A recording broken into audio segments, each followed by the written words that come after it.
నమస్కారం, welcome to 108 news Telugu. నా పేరు గౌరీ. ముందుగా బులెటిన్ లో హెడ్లైన్స్.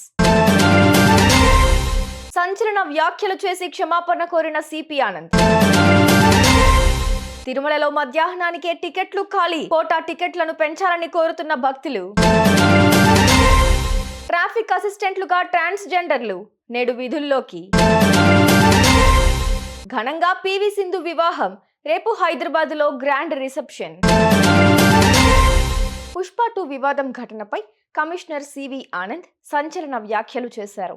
నేషనల్ మీడియాను కొనేశారని, అందుకే అక్కడ వార్తలు అలా ప్రచారం అవుతున్నాయని సంచలన వ్యాఖ్యలు చేశారు. అల్లు అర్జున్ నిజంగానే నేషనల్ మీడియాకు డబ్బులిచ్చారా, మీ ఆధారాలేమైనా ఉన్నాయా అని సివి ఆనంద్ పై నెట్టింట ప్రశ్నల వర్షం మొదలైంది.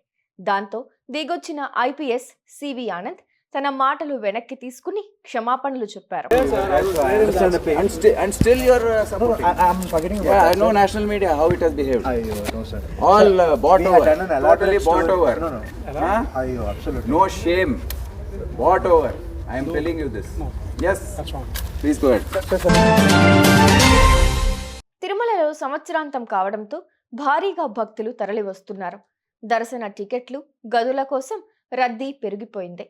శ్రీవాణి ట్రస్ట్ టికెట్లు తిరుపతి విమానాశ్రయంలో రోజుకు 200, తిరుమల గోకులం అతిథి గృహం వెనుక 800 కోటా టికెట్లను టీటీడీ ఆఫ్లైన్లో జారీ చేస్తోంది.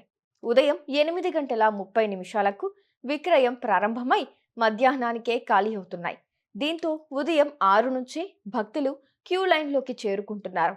కోటా టికెట్లను పెంచాలని భక్తులు కోరుతున్నారు. హైదరాబాద్లో ఇవాల్టి నుంచి 39 మంది ట్రాన్స్జెండర్లు ట్రాఫిక్ అసిస్టెంట్లుగా విధులు నిర్వహించనున్నారు. రాష్ట్రంలోని వివిధ జిల్లాలకు చెందిన వీరికి 15 రోజుల పాటు ట్రాఫిక్ పోలీసులు ట్రైనింగ్ ఇచ్చారు. డ్యూటీలో క్రమశిక్షణ, పనితీరుపై వారి భవిష్యత్తు ఆధారపడి ఉంటుందని సిపి సివి ఆనంద్ తెలిపారు. సీఎం రేవంత్ తీసుకున్న ఈ విప్లవాత్మక నిర్ణయంతో సమాజంలో ట్రాన్స్జెండర్ల పట్ల చిన్నచూపు పోతోందని అన్నారు. ప్రముఖ బ్యాడ్మింటన్ క్రీడాకారిణి పివి సింధు వివాహం ఉదయపూర్లో ఆదివారం రాత్రి 11:20 ఘనంగా జరిగింది. పోజిడెక్స్ టెక్నాలజీస్ ఎగ్జిక్యూటివ్ డైరెక్టర్ వెంకట దత్తసాయితో 7 అడుగులు నడిచారు. రాజస్థాన్ ఉదయపూర్లోని ఉదయసాగర్ సరస్సులో 21 ఎకరాల్లో విస్తరించి ఉన్న ఒక దీవిలో పివి సింధు, వెంకట దత్తసాయి వివాహం జరిగింది. ఆరావళి పర్వతాల మధ్యలోని ఈ దివిలో 100 గదులతో రఫల్స్ సంస్థ ఈ భారీ రిసార్ట్ను నిర్మించింది. అతిథులను పడవల్లో వివాహ వేదిక వద్దకు తీసుకెళ్లారు.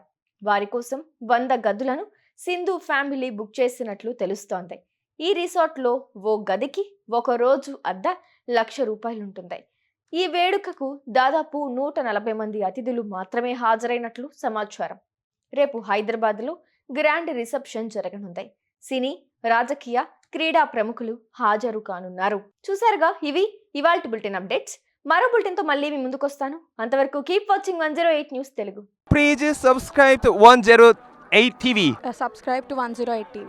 Please subscribe to 108 TV channel. Please subscribe to 108 channel. Please subscribe to 108 channel. 108 TV ki